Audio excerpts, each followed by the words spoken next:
Happy Monday. Welcome into this edition of 3 Point Stands presented by Mountain Dew. Meghan, Triplett, John Roser here with you to talk about the weekend that was.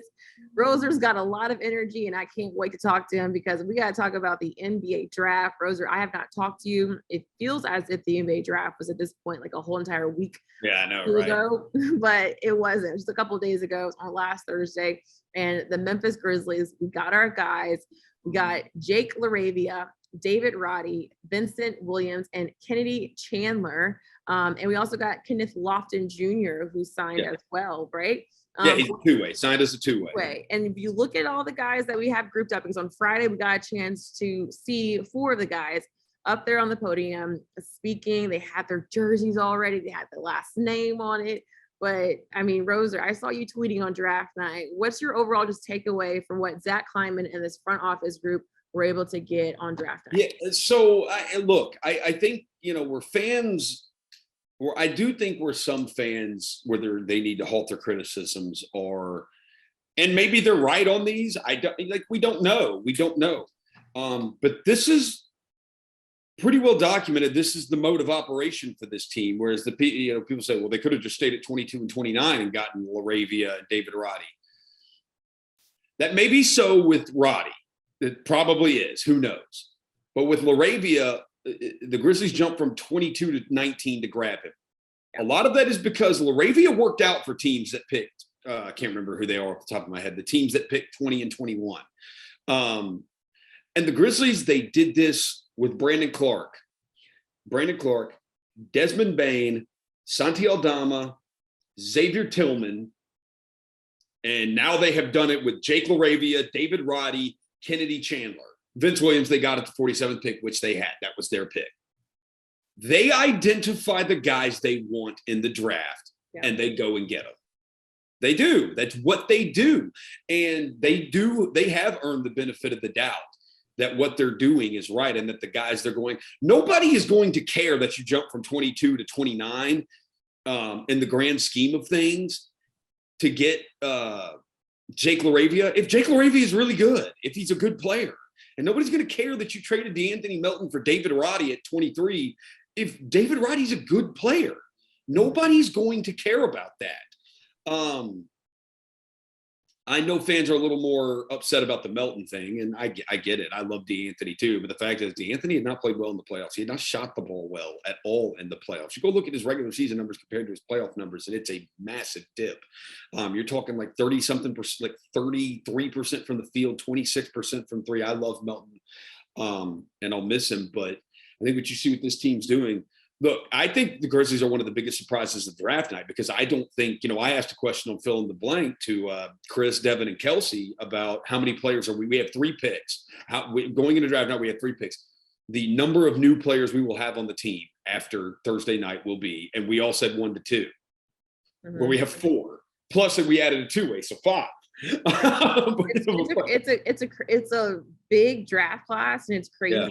And I think what stood out to me is, one, I trust this front office group, and I agree with you. I love DeAnthony Melton. I think DeAnthony Melton's going to be successful with Philly, and I will always cheer for DeAnthony Melton. It's super hard to move on to make some adjustments and make those changes. But what Zach Kleiman did say was that when they entered into the draft, these are the guys that they wanted. And usually it doesn't work out where you can get the guys that you definitely want. And so the moves that they had to make sure they got the guys that they wanted, and especially with Kennedy Chandler being where he was placed, and even Zach Kleiman said, he's like, I was surprised that he was still available. And it was like, is this just like luck that they can walk away and say all the guys that they had circled that they thought fit the organization, that fit the culture as well, what they brought, they were able to get them. And also they made a point to say, we want some shooters. And I think that's what this Grizzlies group has kind of been the criticism of what is needed is to find some shooters. And they have that.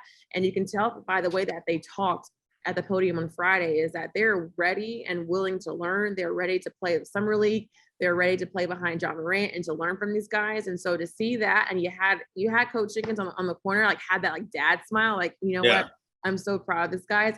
And to see that smile on just day one, it's going to make, it makes me very excited to kind of see what we can expect for summer league, to see these guys hopefully. And I also forgot to mention one, and it's the guy that I'm higher on than I think a ton of people are. I think I'm way higher on him, but it's Zaire Williams. They identified Zaire Williams, and they traded Jonas Valanciunas in the 17th pick and moved up to 10 for the chance to draft Zaire Williams. That's what they wanted to do. That's who they wanted.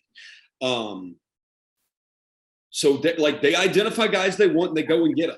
You know, as long as the price is reasonable and they feel like it's fair value, they will go get the guys that they want. And I think that's great, rather than sitting back and like, well, maybe this person falls to us, maybe this. No. We know who we want, and we're going to go. Don't even give any extra time to the haters. Like, just sit back and wait and see. Like, that's what we've done with this Grizzlies group before, and they'll get. Yeah. We're running out of time. Let's now get into some other big news from the weekend. A lot of the drama is centered around Kyrie Irving and what will happen. Wednesday is the deadline to see if he's going to even sign this contract extension.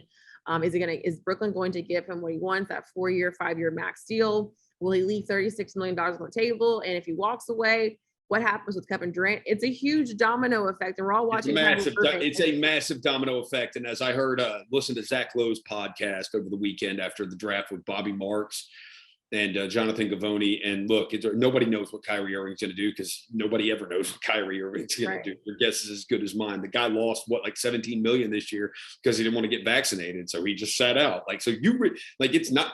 I mean, he's got plenty of money from the contracts he's signed in the NBA and how much he's made. He's got plenty of money. So obviously the $17 million didn't bother them.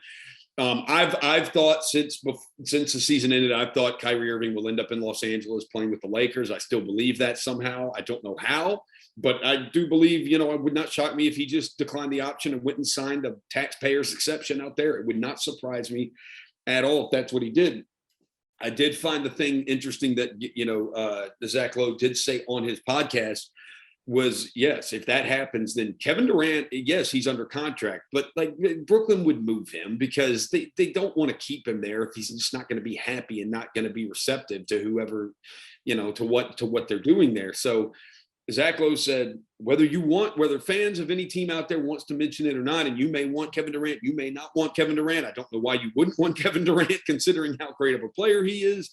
It's like, if you are a team that was in the playoffs last year, trust me, your front office is having the conversation. They're all having the conversation, because you have to have that conversation when this level of player might potentially be available on the trade market. You have to have that conversation. Kevin Durant is my favorite non-Grizzlies player in the NBA. So I've said what I said. Everybody knows I want the guy. He's one of the 10 to 20 best players of all time. I don't know why you would want that guy.